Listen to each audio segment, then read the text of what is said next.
The supreme art of war is to subdue the enemy without fighting. Sun Tzu. Most people think submission is about weakness.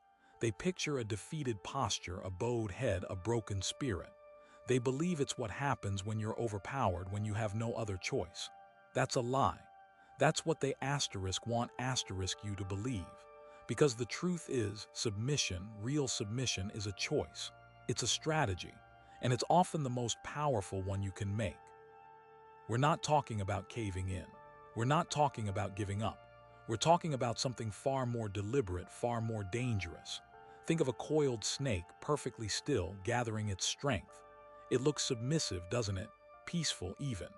But beneath that surface lies a deadly focus, a calculated patience, a willingness to strike with devastating force when the moment is right.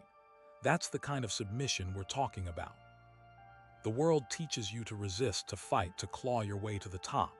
And sometimes that's exactly what you need to do. But the problem with constant resistance is that it blinds you. It drains your energy. It makes you predictable. Your enemies anticipate your every move because you're always pushing back, always reacting. They control you by provoking you. They dictate the terms of engagement. True power lies in the ability to choose your battles. It's about recognizing when resistance is futile, when pushing back is playing into their hands. It's about knowing when to conserve your energy, to bide your time, to let them think they've won. Because while they're celebrating their small victory, you're preparing your counterattack. You're studying their weaknesses. You're waiting for the perfect opportunity to strike from a position of unexpected strength. Think of a judo master. They don't meet force with force. They use their opponent's momentum against them. They yield, they bend, they appear to submit. But in that very act of submission, they create the opening they need to throw their opponent to the ground. They understand that true strength lies not in brute force, but in leverage, in timing, in the precise application of controlled energy. Submission, then, is not about being weak. It's about being smart. It's about being strategic. It's about understanding that sometimes the best way to win is to let them think they've already won. It's about mastering the art of deception, the art of patience, the art of the hidden advantage. It's about turning their expectations against them. It's about using their arrogance as your weapon. Most people are too proud, too stubborn, too afraid to submit. They see it as a sign of weakness, a failure of will. They'd rather fight and lose than appear to give in. But that's their weakness. That's their vulnerability. And it's what will ultimately lead to their downfall. Because in the game of life, the true masters are not the ones who always resist, but the ones who know when to yield, when to adapt, when to strike with devastating precision. Embrace the power of strategic submission. Learn to use it as a weapon, and watch as your enemies fall before you, blinded by their own arrogance, unaware of the true strength that lies hidden beneath your apparent surrender. Think of it like playing chess.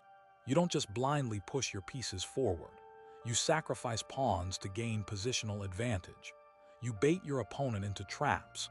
You create the illusion of weakness to mask your true intentions. Every move is a calculation, a carefully considered strategy designed to manipulate your opponent, to control the flow of the game, to ultimately deliver the checkmate. Submission, in this context, becomes a powerful tool, a way to lull your opponent into a false sense of security, to make them underestimate your resolve, to blind them to the true danger that lies beneath the surface. It's about using their own assumptions against them, turning their strengths into weaknesses, their confidence into arrogance. It's about playing the long game, understanding that the immediate loss is often a necessary step towards the ultimate victory. It requires a level of discipline and self-control that most people simply don't possess. They are too easily swayed by their emotions, too quick to react, too focused on the immediate gratification of appearing strong. But the true master understands that strength is not about outward displays of power, but about inner resilience, about the ability to withstand pressure, to remain calm and focused in the face of adversity, to see the bigger picture, to anticipate the opponent's moves, and to use their own momentum against them. The human ego is a fragile thing. It craves validation, it fears humiliation, it desperately seeks to maintain its sense of self-importance.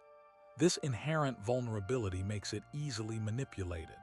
When someone believes they have you cornered, when they feel they have the upper hand, their ego swells.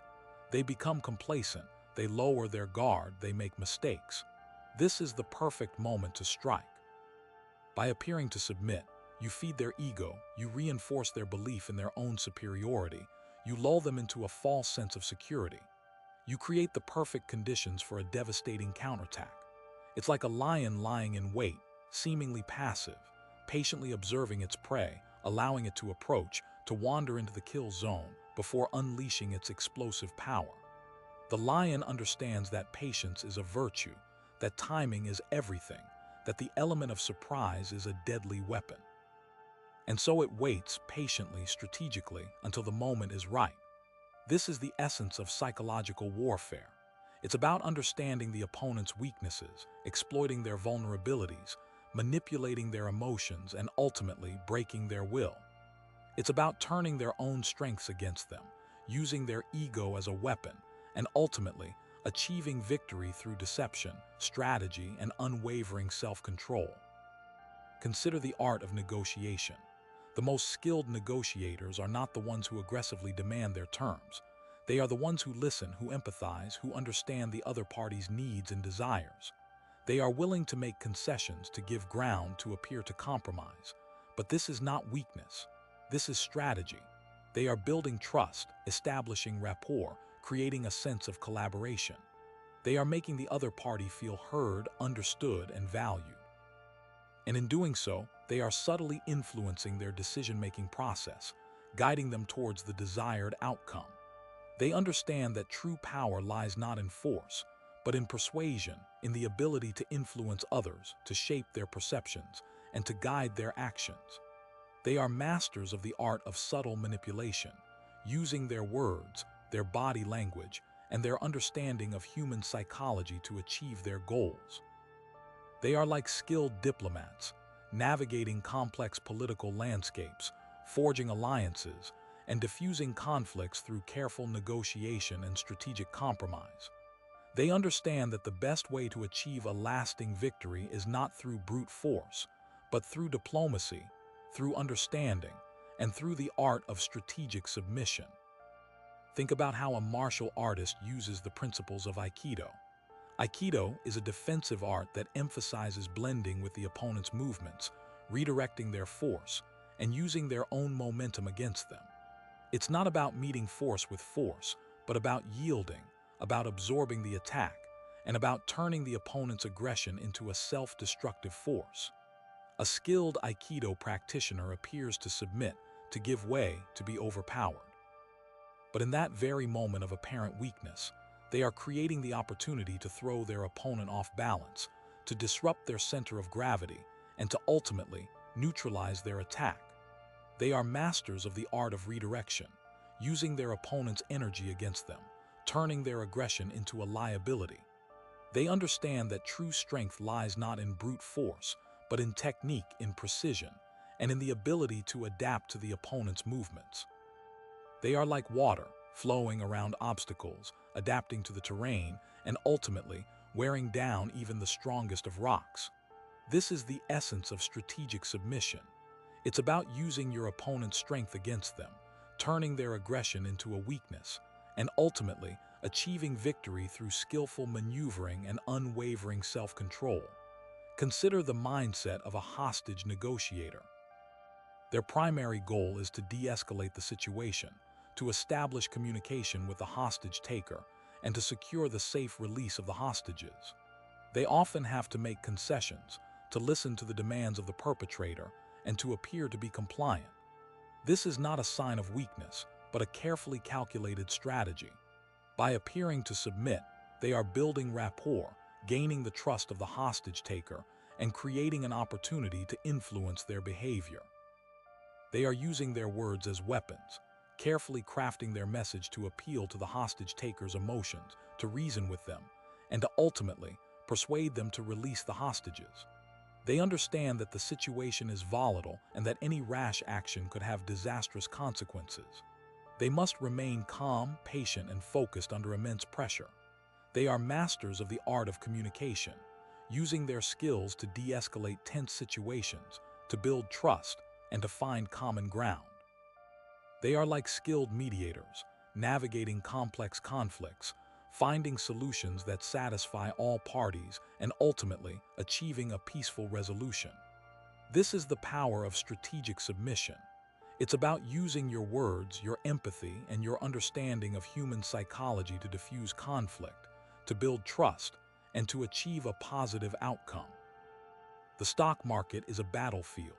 Fortunes are won and lost every day. The key to success is not always about being aggressive, but about being patient, disciplined, and strategic.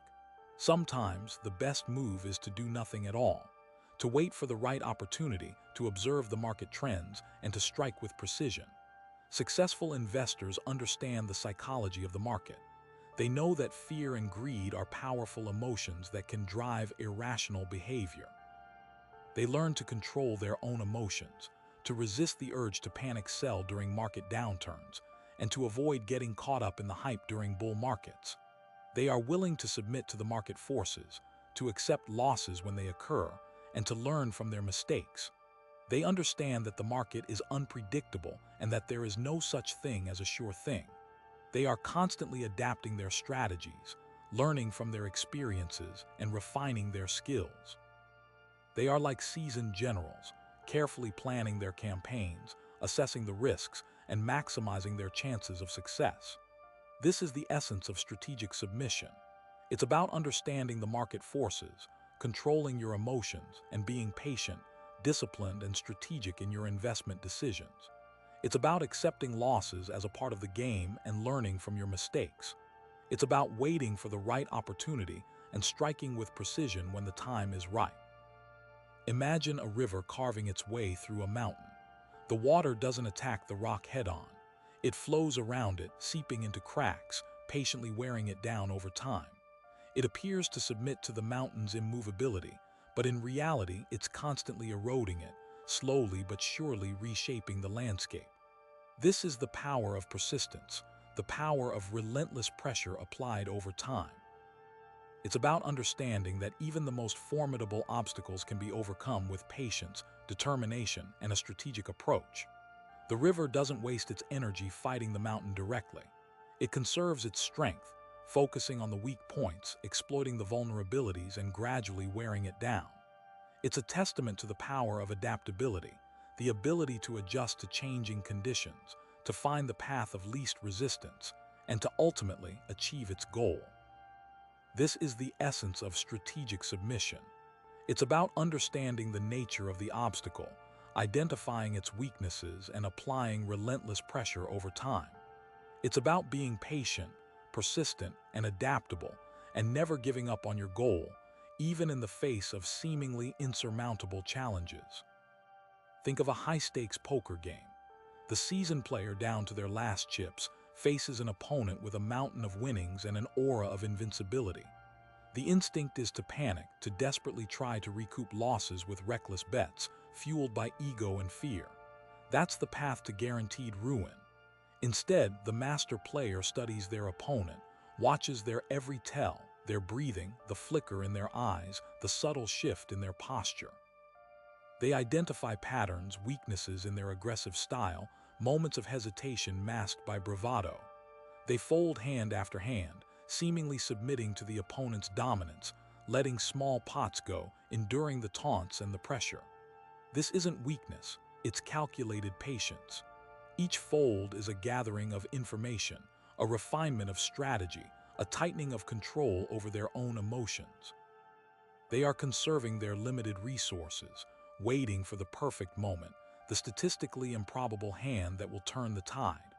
When that moment arrives, they strike with a force amplified by the preceding calm. The all-in bet isn't a desperate gamble, it's a calculated execution, a culmination of observation, patience, and self-control. The opponent, accustomed to easy wins and intimidated by their own stack, hesitates, their confidence shaken. They've been lulled into a false sense of security, believing they had broken their opponent's spirit. The master player has weaponized this complacency, turning it into their advantage. The pot, the victory, the momentum shifts. This isn't just about luck. It's about psychological warfare, the art of controlled submission, the power of strategic patience to exploit an opponent's weaknesses and turn their strengths against them. This demonstrates how true power lies not in brute force, but in the ability to observe, adapt, and strike with precision when the opportunity arises. Now, consider the world of corporate espionage. A junior analyst discovers a critical flaw in their company's new software, a vulnerability that could be exploited by competitors. Their immediate instinct might be to rush to their superiors, exposing the problem and seeking immediate resolution. However, they realize that doing so without a clear understanding of the potential consequences and without a well-thought-out plan could be disastrous. The information could be mishandled, dismissed, or even leaked to the very competitors they are trying to protect against. Instead, they choose a path of strategic submission. They quietly gather more information, documenting the vulnerability, analyzing its potential impact, and identifying possible solutions. They build a case, meticulously collecting evidence, preparing for any potential counterarguments or dismissals. They identify the key decision makers, the individuals who have the power to address the problem effectively and discreetly. They patiently wait for the right moment to present their findings, choosing a time when they have the full attention of the relevant stakeholders and when they can present their case in a clear, concise, and compelling manner. This isn't cowardice, it's calculated risk management. They are submitting to the existing power structure, but only temporarily, only to gather the resources and build the support needed to effectively address the problem. When they finally reveal their findings, they do so with confidence, backed by solid evidence and a clear plan of action. They have transformed a potential crisis into an opportunity to demonstrate their competence, their strategic thinking, and their commitment to the company's success. This is the power of strategic submission, to use patience, intelligence, and self-control to navigate complex situations and achieve a desired outcome, even in the face of seemingly insurmountable obstacles. Think of a hostage negotiation scenario. A skilled negotiator faces a desperate individual holding innocent lives at stake, driven by anger, fear, and a distorted sense of justice. The temptation might be to confront them directly, to challenge their demands, to attempt to overpower them with logic or force. But that's often the quickest path to escalation and tragedy. Instead, the negotiator adopts a posture of strategic submission.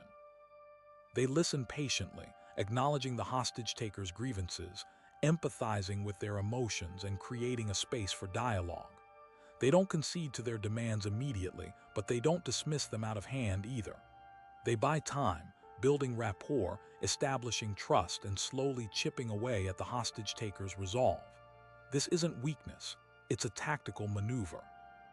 They are submitting to the hostage-taker's immediate control of the situation, but only to gain a deeper understanding of their motivations, their vulnerabilities, and their potential triggers.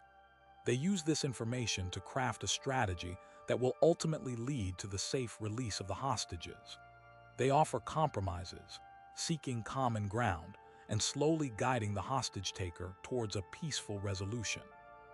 They appeal to their humanity, reminding them of the consequences of their actions and the potential for redemption. This is the art of psychological manipulation, using empathy, patience, and strategic submission to de-escalate a volatile situation and achieve a desired outcome without resorting to violence. It's about understanding that true power lies not in physical force, but in the ability to influence and persuade, to connect with another human being on a deep level, and to guide them towards a more rational and compassionate course of action. It's about recognizing that sometimes the most effective way to win is to appear to lose, to submit to the immediate circumstances in order to achieve a greater good in the long run. Consider the experience of learning a new skill, such as playing a musical instrument. Initially, the task seems daunting, the instrument unwieldy, and the sounds produce jarring and unpleasant. The instinct might be to give up, to succumb to frustration and self-doubt. However, the dedicated student embraces a period of strategic submission. They acknowledge their lack of skill, accept the initial discomfort, and patiently practice the fundamentals. They submit to the guidance of a teacher, diligently following instructions and accepting constructive criticism. They don't try to rush the process, recognizing that mastery takes time, dedication, and consistent effort. This isn't a sign of weakness, it's a recognition of the learning curve.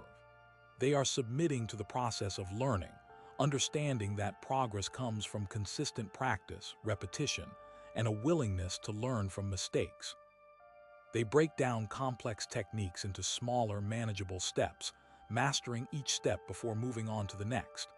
They listen attentively to accomplished musicians, studying their techniques, analyzing their styles, and incorporating their influences into their own playing. They embrace the challenges, viewing them as opportunities for growth and improvement. Gradually, their skills develop, their confidence grows, and the instrument begins to feel like an extension of themselves. They are able to express themselves creatively, producing beautiful and moving music. This is the power of strategic submission, to embrace humility, to accept guidance, and to patiently work towards mastery, even in the face of initial setbacks and frustrations. It's about understanding that true expertise comes from a willingness to submit to the learning process, to embrace the discomfort of growth, and to persevere until the desired outcome is achieved. Lastly, imagine facing a powerful addiction. The cravings are intense, the urges overwhelming, and the temptation to relapse is constant. The individual might feel powerless, trapped in a cycle of dependence, unable to break free. The immediate reaction might be to fight the addiction head-on, to try to suppress the cravings through willpower alone. However, this often leads to a rebound effect, with the cravings becoming even stronger and the risk of relapse increasing.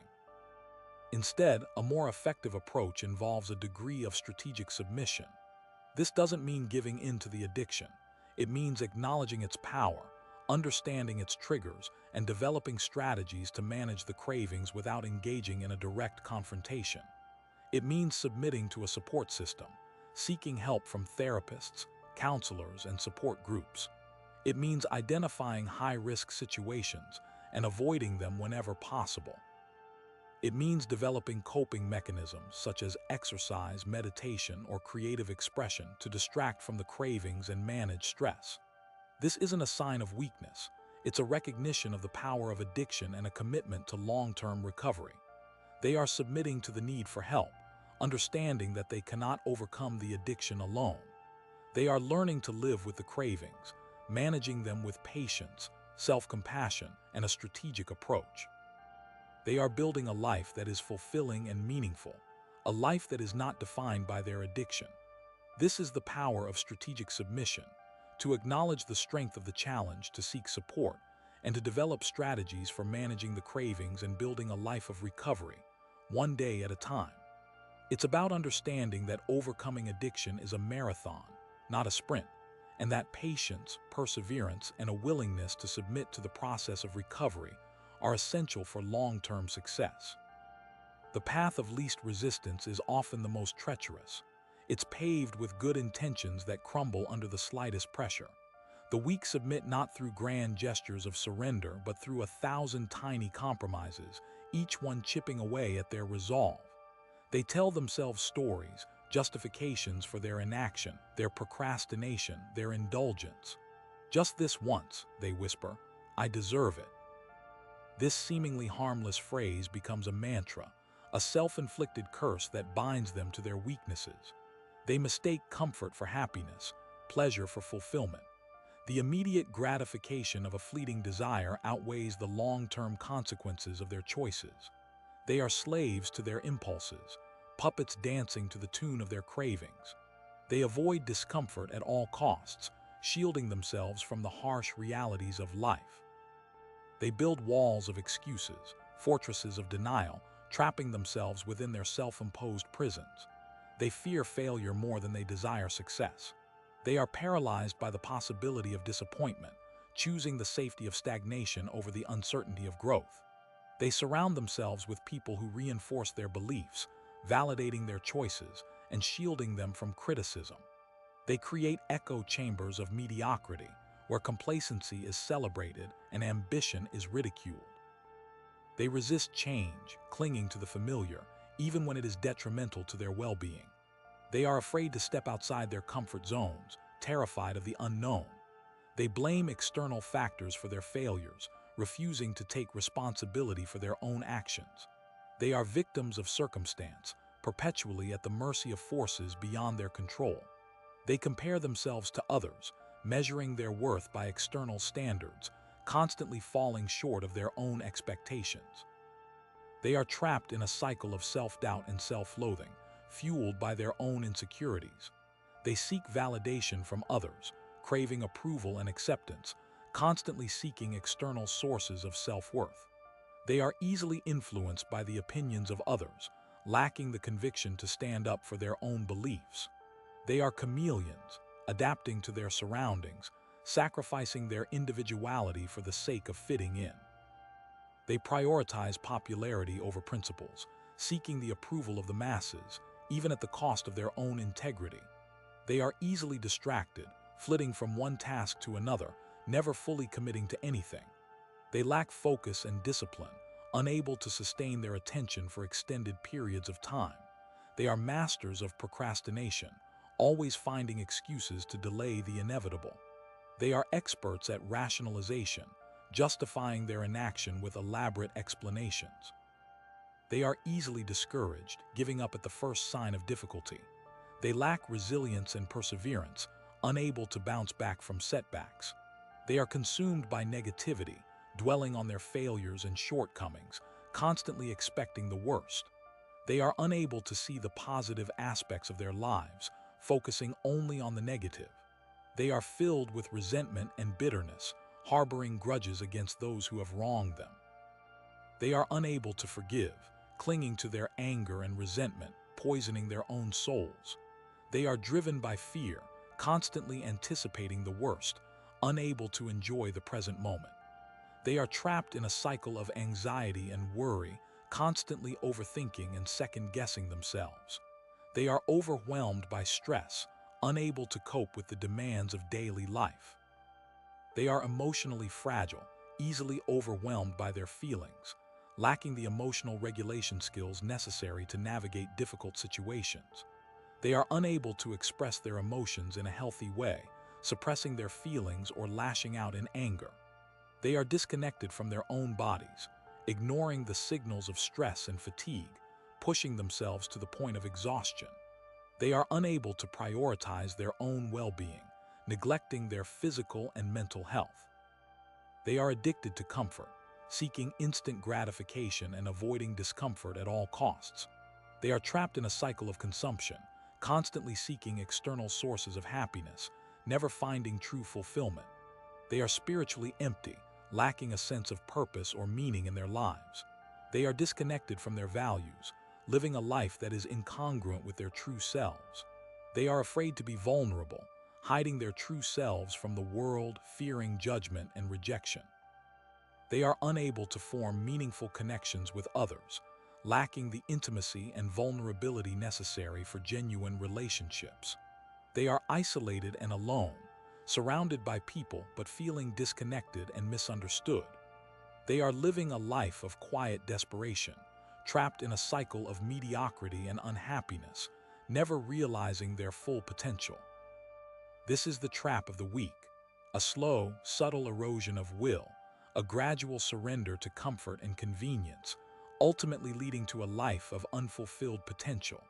It's not a single, dramatic failure, but a series of small compromises that accumulate over time until they become an insurmountable obstacle. It's the slow creep of mediocrity, the quiet acceptance of a life less than the one they were capable of living. The path to dominance, the ability to shape reality to your will, begins with understanding the currents that pull people under. It's not about brute force, but about leveraging the inherent weaknesses, the hidden vulnerabilities that dictate human behavior. The key is to identify the pressure points, the leverage points within the individual and within the collective, to understand where they are most susceptible to influence. This is not a game of coercion, but a dance of manipulation, a subtle redirection of energy towards a desired outcome. Observe, analyze, and then subtly guide. Learn to identify the unmet needs, the unspoken desires that drive their actions. Are they driven by a hunger for recognition, a fear of abandonment, a longing for security? Once you understand the underlying motivations, you can begin to craft a narrative, a strategy that speaks directly to those needs, offering them a path, real or illusory, towards fulfillment. The world is not governed by logic but by emotion. Tap into the primal drives, the irrational impulses that lie beneath the surface of reason. Fear, greed, lust, these are the levers that move mountains, the engines that drive human action. Master the art of creating urgency, of instilling a sense of scarcity, of painting a vivid picture of both the potential rewards and the catastrophic consequences of inaction. People are far more likely to act to avoid pain than to pursue pleasure. Use this knowledge to your advantage, framing your proposals in terms of what they stand to lose, rather than what they might gain. Control the narrative, control the outcome. Information is power, and the ability to shape the flow of information is the ultimate weapon. Control the sources, control the channels, and you control the perception of reality. Plant the seeds of doubt, sow the seeds of discord, and watch as the foundations of their certainty crumble. Exploit the power of suggestion, the subtle art of planting ideas in the minds of others, allowing them to believe that they came to the conclusion on their own. The most effective manipulation is that which is never perceived as manipulation. Create an echo chamber, a self-reinforcing environment where your ideas are constantly validated and amplified. Surround them with those who are already aligned with your vision, creating a sense of consensus, a feeling that they are part of something larger than themselves. Isolate them from dissenting voices, from those who might challenge your authority or offer alternative perspectives. Divide and conquer. Exploit the existing fault lines, the inherent tensions and rivalries within any group. Create factions, pit them against each other, and watch as they tear themselves apart, paving the way for your own ascent. The weak are often driven by envy, by a resentment of those who possess what they lack. Exploit this vulnerability, using it to fuel their ambition, to drive them to compete with each other for your approval. Promise them rewards, offer them status, and watch as they betray their own values in their pursuit of recognition. The strong are often blinded by pride, by an overestimation of their own abilities. Exploit this arrogance, luring them into traps, setting them up for spectacular falls. Flatter their egos, inflate their sense of self-importance, and watch as they become reckless and careless, making mistakes that will ultimately lead to their downfall. Never underestimate the power of deception. Misdirection, concealment, and outright lies are all tools in the arsenal of the strategist. Create a smokescreen, a web of distractions and false information to mask your true intentions. Use ambiguity to your advantage, leaving room for interpretation, allowing others to project their own desires and expectations onto your words and actions. The truth is often a liability, a constraint that limits your freedom of action. Learn to manipulate the truth, to bend it to your will, to create a narrative that serves your purposes. But be careful, for deception is a double-edged sword, and those who are caught in a lie often suffer a far greater penalty than those who simply speak the truth. Choose your lies carefully and always be prepared to defend them. The game is not about winning every battle, but about winning the war. Patience is a virtue, and the ability to delay gratification is a sign of true strength. Play the long game, planting the seeds of your future success, even if it means sacrificing short-term gains. Never reveal your ultimate goals, your true ambitions, to anyone. Keep your cards close to your chest and always be prepared to adapt to changing circumstances.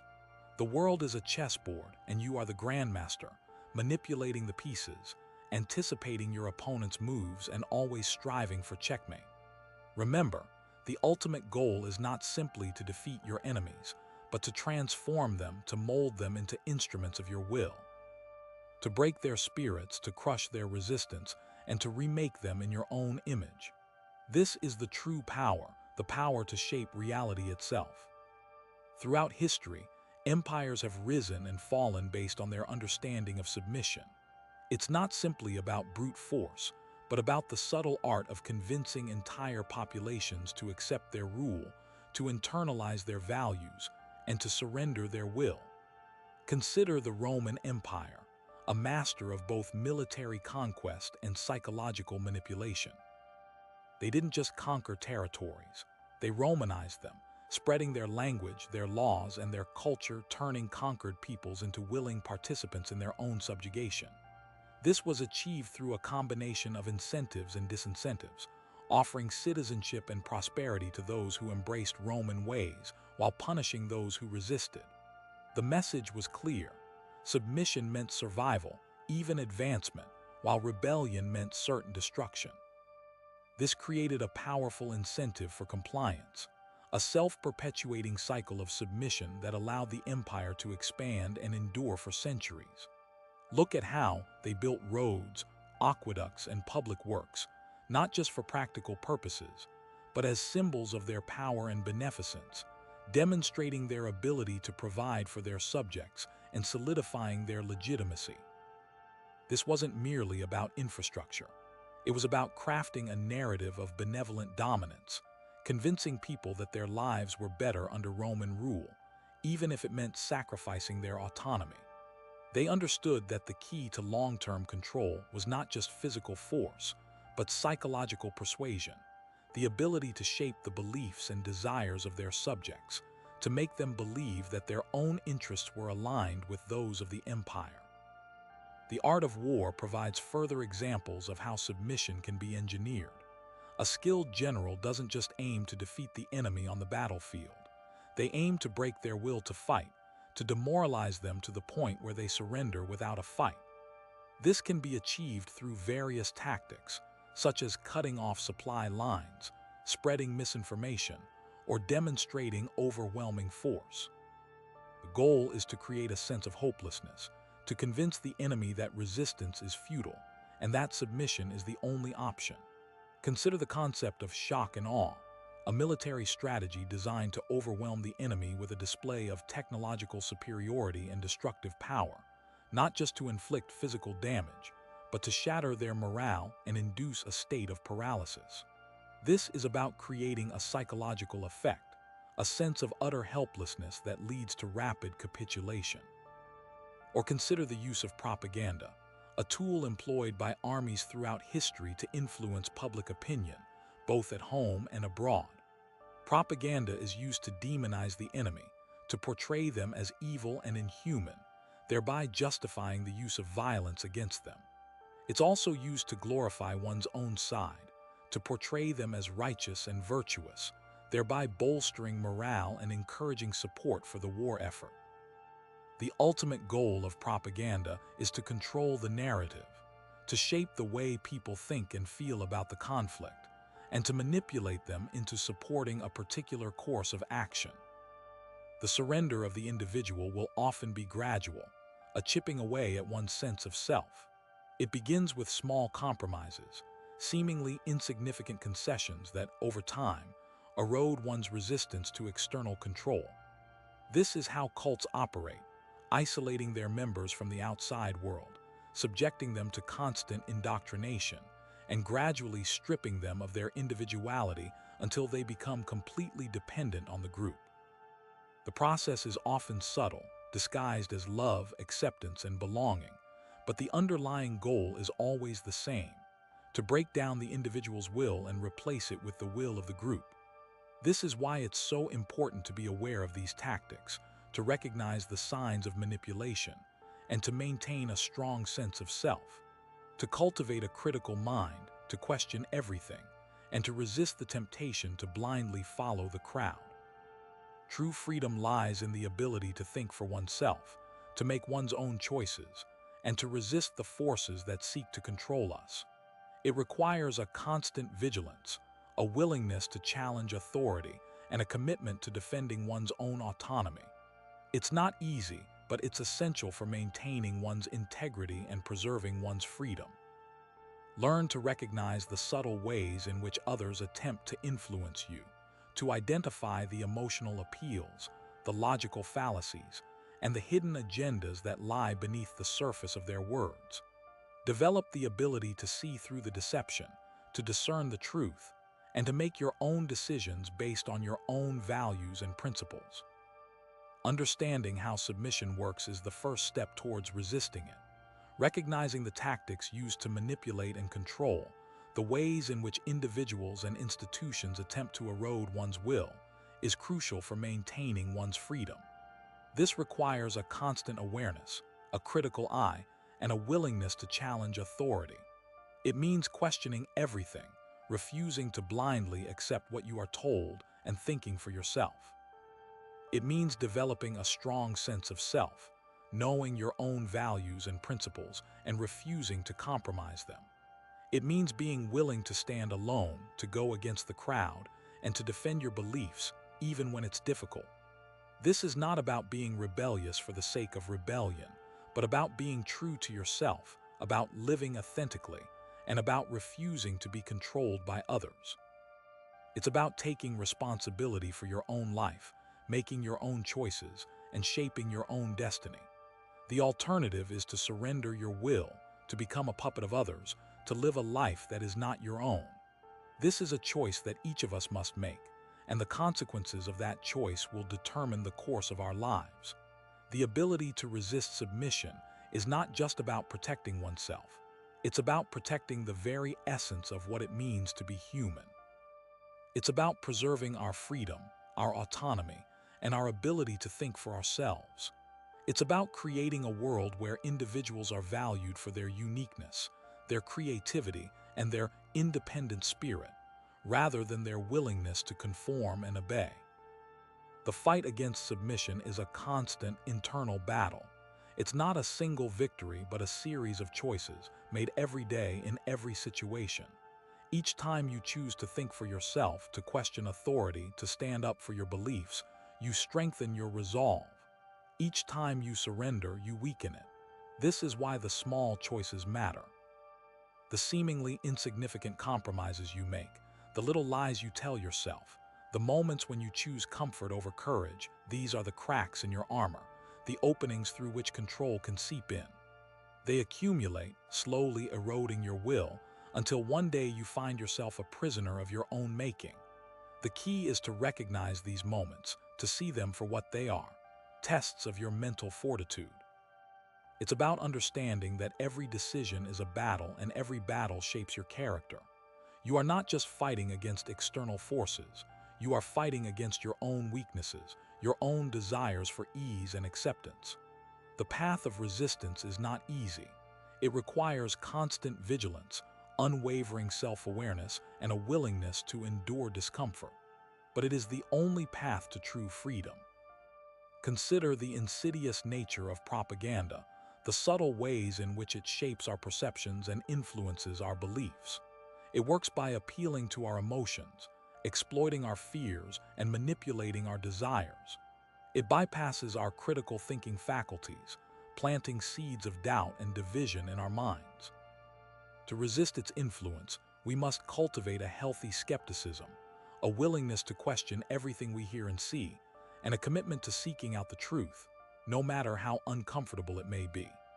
This requires a constant effort to educate ourselves, to broaden our perspectives, and to develop our critical thinking skills.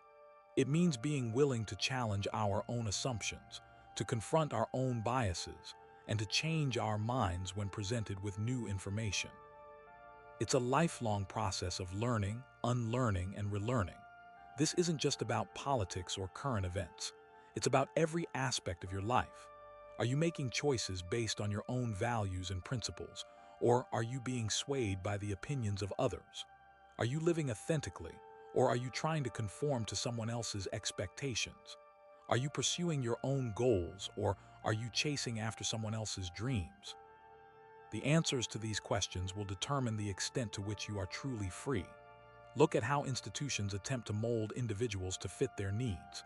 Schools, Workplaces, even families, they all have their own agendas, their own expectations, their own ways of doing things.